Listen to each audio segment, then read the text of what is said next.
Waiting until you're 100% ready is the absolute worst thing you could do. In my last video, I kind of briefly touched on why waiting for the perfect moment is a bad thing. In this video, I just wanted to take like a little bit of a deeper dive into that. Earlier this year in March, my wife and I we found out that we're expecting a son, which was actually one of the greatest days of my life. Finding that out. But if you would have told me a few years ago like that I'd be expecting a son at this point, I would not have believed you at all. I'm someone that's like really ambitious, and I kind of plan all of my moves out, and I literally feel like I got the next 10 to 20 years planned out. And having a kid ahead of schedule definitely was not on my definitely wasn't on my bingo card in 2025. But I'm being in the moment now, like I'm super grateful. What's the deal, y'all? I'm in the middle of editing the video right now. I didn't realize how crazy that cicada was going, so you gotta forgive me. But don't stop watching the video, and trust me, I'ma know, cause YouTube analytics gonna tell me. I always said I wouldn't have a kid before I had 100,000 stacked up, and to be honest, like I'm not close to that at all right now. But it's the bag on the way, the bag on the way. But not having that right now, I still feel at peace, even though I'm not even close to that. I feel like God has been preparing me over the course of this entire year. Just being ready for fatherhood and just improving my skills and everything as a husband. And I think that not having that news of having a son on the way, I don't know where I would be at without knowing that. I don't think I would have developed as much as I have this year. This year I've grown personally, like as far as like my patience and just really just not caring what other people think about me and the decisions that I make in my life. Now I'm not saying like go and just make decisions and just do things on a whim all the time. I think sometimes you really do need to plan stuff out, especially like having a kid. But sometimes I think we just overanalyze a lot of the situations that we find ourselves in, whether it's starting a new job or just taking a leap of faith in like a business or anything like that. But honestly, I could say now that I'm at peace, man.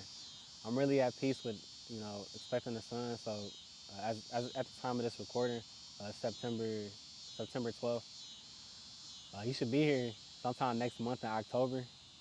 And man, I literally cannot wait to meet my son, man. I cannot wait to meet him. Like seriously, I was just at one of my a good friend of mine, his son's birthday party over the weekend, and just seeing like their family and the amount of joy that they're able to share with their son and everything like that. Like I'm like, man, I really can't wait to be a dad. I can't wait to be a I can't wait to be a father and just to be able to share those moments with him. Like seriously, I can't wait to just bring them along with me, show them the real estate journey, the business journey, take them to the Pistons game, all that kind of stuff. I think if we overanalyze like too much and try to plan out everything too much, it kind of interferes with what God has for us. Like I said, God has really been working on me this year in terms of just patience and just remaining calm under pressure. But He's also, just been working on my faith. Honestly, I've always felt like I've had enough faith in God, but this year and really the last 2 years really showed me that I need to work on that in that area. And not that I don't believe like that God has a better plan for me, because I firmly believe in that. But I think for me it's just like trusting that it'll come together and it'll be better than how I even can imagine it. I've always felt like I've had pretty good faith in God and just what He has for me, but this year really showed me that I really need to like learn how to just let go, really let go and let God. I know that sounds cliche. I know we've heard that a bunch of times before, but it's the truth. Like I found myself, just up late at night, just trying to game plan everything for my family and just really just overthinking. I overthink a ton to the point where, like I said, I can't sleep. I'm thinking about it all day. I'm getting headaches and all this type of stuff because I'm solely focused on the future.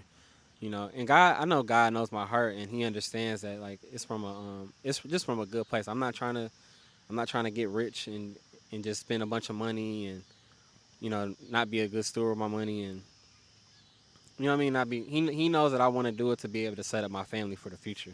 He understands that. But he can't do that. He can't do that if I'm in his way doing all the overthinking. So I was talking to another one of my friends from church, and just asking him for some advice as far as a decision that I had to make. I'll talk about that in the next video. But the biggest thing he told me was whatever I pray to God about, at the end of my prayer, I just need to close it out by saying, Lord, if it's in your will, Lord, let it come to light, all that kind of thing. So that's something I really been working on. So yeah, I'm not coming to you guys like as a person that has everything figured out, doesn't have faith figured out, don't have fatherhood figured out, don't have being a husband figured out. But I am coming to you as just as a person, just seeking growth, wanting to work on himself, wanting to be better each and every day. I got no choice now because I got a son on the way, so I definitely got to be better for him. And yeah, if this video hit home, if you find anything useful in it, please be sure to like, comment, and subscribe. And I'll catch y'all on the next one. Peace.